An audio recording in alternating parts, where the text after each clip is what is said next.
Oh boy, it's time now for another exciting episode of Mr. Nailsin's Sunday Comics, continuing with the Eternals. I know it seems eternal, but here we are with issue 12, and we still got a ways to go, so anyway, we'll get right to it. Yes, so unleash this issue, Uni-Mind, the most fantastic life form above. So, plus, hey, Ajax, the Eternal, well, yeah, he's one of the Eternals, so there you go. It's like, when you're in the Beatles, you're a Beatle. Anyway, battles a demon from the past.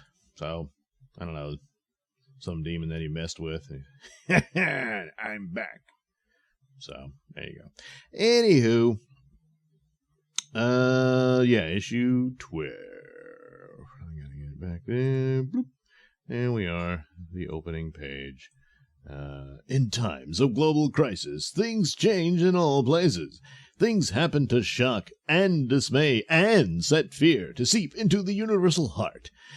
As the return of the space gods to Earth begins to stir humans everywhere, the marble halls of Olympia, mountaintop city of the Eternals, seethes with events which can only be coped with by the strange ritual known as Uni-Mind. So, the call to Uni-Mind had brought a host of... Oh, it's a woman.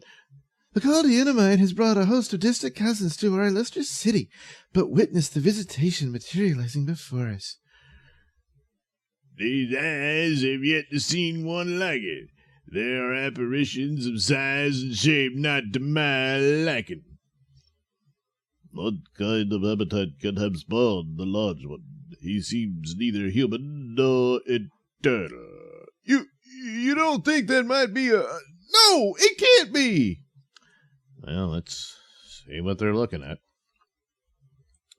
The new arrivals to Olympia materialize in the manner common to the abilities of all Eternals. It is a brilliant flash of light containing within its glowing center the assembling atoms of the traveler. So they have a transporter room like the Enterprise. Our instincts do not lie. We are privy to guests of an unprecedented nature. Why mince words? Call them what they are. Uh-oh. Deviants. Deviants here in the city of the Eternals. Who among us could have been so reckless as to traffic with their kind? Yes, who but the daughter of great Zoras himself? She just collected a couple of new pets, you know. You're right. It's Tina. She's back. I guess that's Carcass talking to. Olympia, this is a welcome sight. Olympians find you most disturbing, Carcass. Oh, wait, she's telling him that. Olympians find you most disturbing, Carcass. Thena, what have you done? What have you brought us? These are days of woe indeed. Well, just as long as he's potty trained. And look, he's wearing shorts, so it's off to a good start. So the confrontation endures for long moments. The Olympians are stunned. The deviants are awed. Whatever possessed her to bring them here? Their presence will only fuel the crisis before us. That is a certainty. So, they've been at war with each other for centuries. Sure, they're bigoted, but... Speak, Thena. This may mean conflict in our peaceful realm. You owe us an explanation.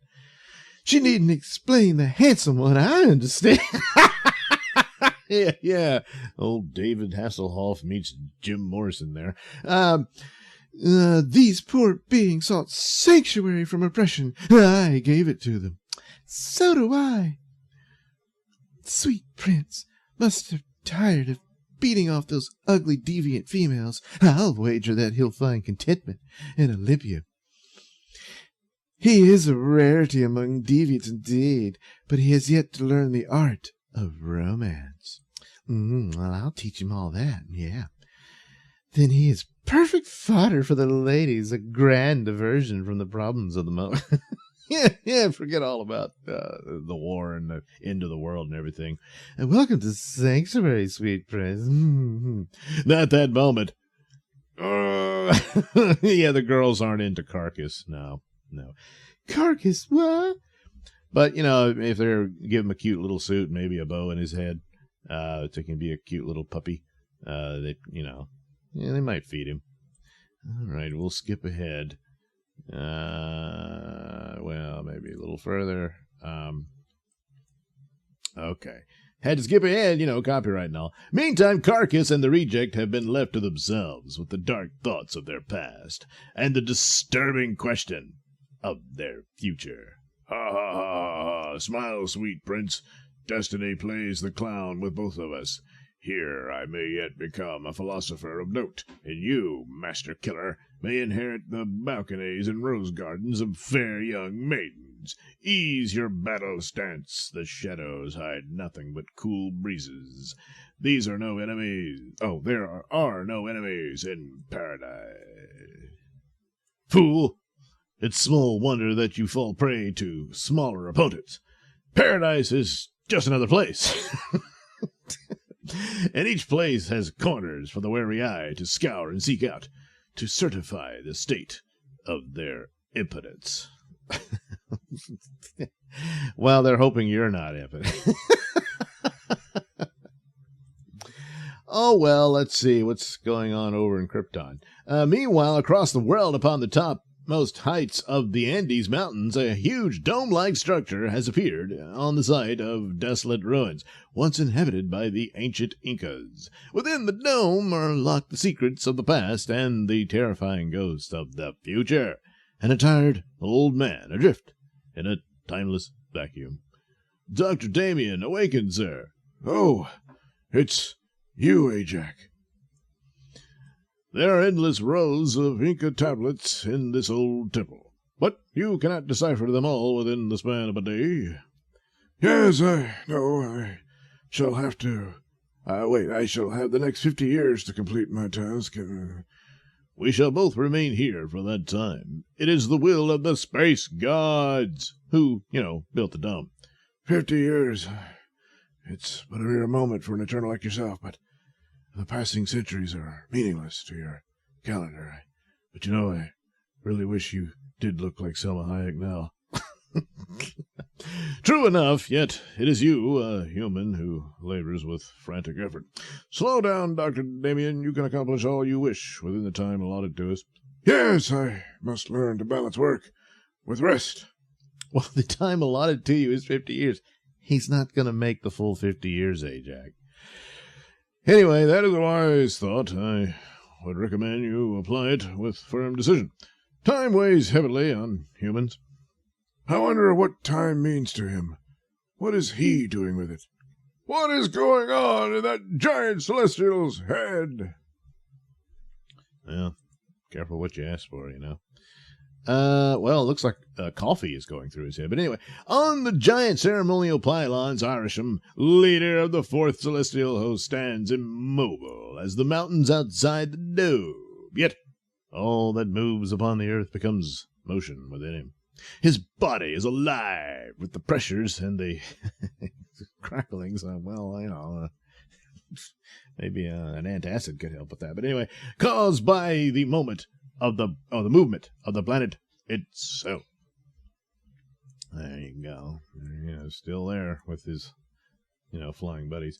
He stands there day after passing day without twitching a finger. Yet somehow, I know he is active, doing things that will change our world. Yep. These things are happening even as we talk, Dr. Damien. Irisham's host is now abroad upon the land and sea, making its presence known and felt. Well, that should jolt the seats of the mighty. I would like to look at the face behind that giant helmet and see if it wears a smile. But no, I think Irisham is above that sort of thing. His coming has already shattered our concepts of history, and as for his mission, well, I retract my previous statement. I don't think I'd want to see his face at all. To dwell on him is to challenge the cosmos itself, Damien. Okay, well, you say so. All right. Well, maybe I'll read this one. We'll skip the next few. There are too few diversions in this place to think about anything else. The years that lie ahead will be long and lonely. Not so, Doctor. No place on Earth holds more potential for diversity than this ancient ruin. See, kids, they even had diversity in Marvel Comics way back in the 70s. The hand of Ajax makes a wide sweep of the chamber. It points to what is seen and unseen by the eyes of his human companion. The building blocks. It's not. Jeez, I can't get the voices right. The building blocks of matter are all around us, in the air, in this wall. See the image of this Inca wrestler. He seems to yearn for action. Suddenly the very air begins to buzz in a gathering of atoms. Then, whoops. Behold, Doctor, our wrestler breaks the bond of ages and spares us not a moment of hesitation. Hey, Jack, but how? This is a chance for some brisk and furious sport. Before Dr. Damien can marshal his senses, Ajax closes with the fast-moving bulk, which only seconds before had been a flat, lifeless image. But this is astounding. Look out, Ajax. I am well prepared for this. By gumption, so you are. You handled him like a professional. How do you think I got this costume? I was a professional wrestler. It takes practice, and I've had centuries of it. He just creates this guy to beat the crap out of him. So there's your demon from the past, I thought he was going to say, yeah, I just kept him in storage. Hey, I can store you too, so you can be here at the end of the 50 years. Yeah. Yeah, he got stuck in the stone like the Source Wall, like Barusa and the Five Doctors, Meanwhile, all right, we've skipped ahead. At that moment, in High Olympia, Marco Damien has become more of a participant than spectator in the miraculous lifestyle of the turtles. Levitation, long denied to humans, has been given to her as a shared power in order to experience the most fantastic of rituals, the Uni-Mind. Well, that's nice. She can fly now. Icarus, I'm frightened. Gliding hundreds of feet above the ground without support is a terrifying feeling. Don't leave me. Stay nearby. Keep your courage, Margot. You won't fall. It is the power of my mind which supports us both. Oh, so it's just him doing it. It's not. She doesn't have any powers. Okay. Well, so then they start playing that song from Superman. Can you read my mind? Relax, Margot. He's never dropped a girl yet. Nor I, a man, Macari, especially when we're such fine specimens as my good friend Samuel. That's very reassuring, Cersei. So there you go. They're flying along and having a good old time. Called from every corner of the earth by great Zoras, eldest of the Eternals, this species of man now fills the sky in a ritual flight made only in times of world stress. As an anthropologist, you will find the forming of the Uni-Mind a rare treat, Holden. Yeah. Yes, terribly exciting, Icarus. You seem ready to pass out from the sheer thrill of it, Samuel. But hang on, there's more to come. Oh, there we go. The preliminary step to Uni-Mind continues in the graceful flight of the myriad turtles until all is ready. The mind and essence of Zoras reaches out to you. Come to Zoras. Join what is Zoras. Oh, jeez. Okay, but yeah, boy, Ed Kirby's just got the goods on making things incredibly spectacular, like all his designs and stuff. But anyway, come and join. Suddenly a brilliant blue flame bursts from Zoras himself. It is not fire in the ordinary sense, but stems from the mind in full dominance over the body. It is Zoras in totality, and becomes a seething presence of its own. So come and join. There he goes. All right, you gotta leap into the blue flame. So they're going through all the experiences that I've skipped ahead. Covering her eyes at the moment of entry, Margot Damien bravely glides into the flame. Hold my hand, Icarus. Hold it tightly. Margot passes through and feels no heat or pain. There is only a bright, blinding flash before she ceases as one and becomes many. Zish! See? That's how you become Uni-Mind. Soon after, the villagers of a remote community beyond the mountains witness the appearance of an amazing phenomenon. Look, the mountains glow as they did in ancient days. It is an omen, an evil omen. Hard times are upon us, days of conflict and woe. The strange glow increases in intensity. It permeates the night and spans the distances to the sea. It adds another mystery to the logs of baffled ships.